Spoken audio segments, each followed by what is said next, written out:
Ողջույն սիրելիներս, այսօր միասին կպատրաստենք սպագետտի աղացած մսով, կարծում եմ այս տարբերակը շատերին դուր կգա, սկզբի համար մեզ անհրաժեշտ է 500-ից 600 գրամ աղացած տավարի միս, մսի վրա 2 ճաշի գթալ բուսայուղ եմ լցնում և 1 գլուխ հարած սոխ եմ ավելացնում, հիմա կմտածեք ինչի եմ անընդհատ ես սոխը հարում, նոր ավելացնում իմ ուտեստների մեջ, մենք այդպես ենք սիրում, մենք սիրում ենք սոխի համը, սակայն չենք սիրում, երբ որ սոխը արդեն կտորներով ուտեստի կամ ուտելիքի մեջ երևում է, իմ երեխաները, իմ ընտանիքը այդպես են նախընտրում, ավելացնում ենք մի փոքր աղ,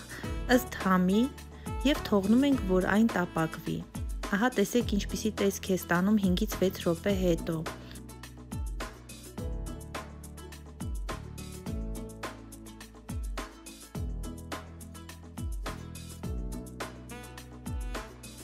Երբ արդեն հեղուկը գոլորշիանում է, ավելացնում ենք համեմ մաղադանոս.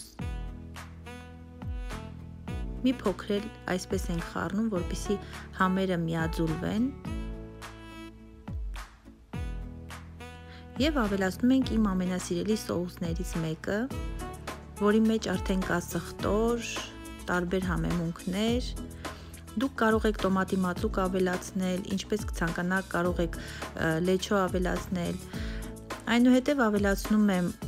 հալվող պանիր 200 գրամ և մի փոքր խառնում եմ, անջատում եմ կրակը և թողնում եմ մի կողմ, հիմա կպատրաստենք սպագետին,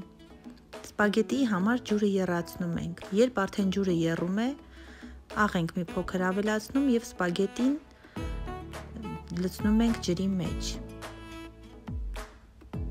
չենք թողնում, որ այն շատ եփվի, քանի որ շատ է եփվում, արդեն համը կորում է և տեսքը նույնպես.